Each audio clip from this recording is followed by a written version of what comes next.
Mga igsuon, klaro kaayo diri sa ebanghelyo karong adlaw ang giingon ni Kristo. Kinsa kadtong buot nga mosunod kanako, kinahanglan kalimtan niya iyang kaugalingon, pasanon ang iyang krus ug mosunod kanako. Lisuda man Lord.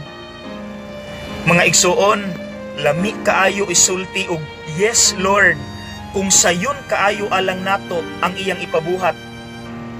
Pero kung magpasan na gani tag cross, sama pananglit, pasaylua ang imong kontra.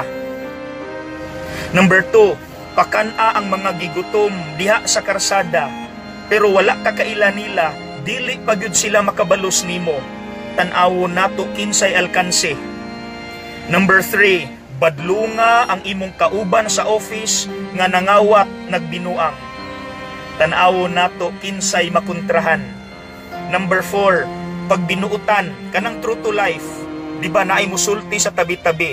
Pasanto-santo, mura pug perpekto. Ako mismo, dili ko pasar ani mga igsuon kay lisod yun. Pero ayaw kabalaka kay naatay good news. Ipaagi nako sa pamalandong sa usa ka pari nga kauban nako sa seminaryo sa una. Iya ning nga pamalandungan sulod sa pila ka semana, so para pud ni nato. Mga 2009-2010 ni nahitabo.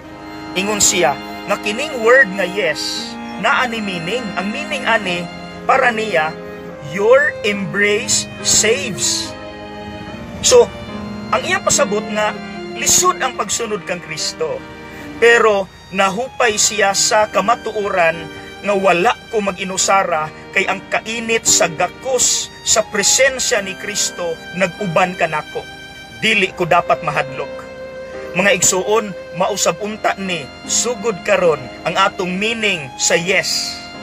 Nga kung sa atong pagsimba nakadungog na pud gikan ni Lord, lisod na pud buhaton, ayaw na pagduha-duha, ayaw na kahadlok. Sulti dayon, yes Lord.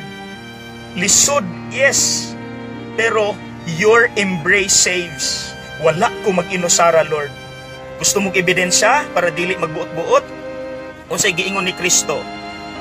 Umari kamo kanako, kamong tanan nga gikapuyan ug gibug-atan sa inyong gipas-an ug papahulayon ko kamo.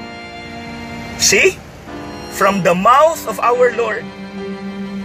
Thank you, Lord. Yes, Lord. Your embrace saves. God bless.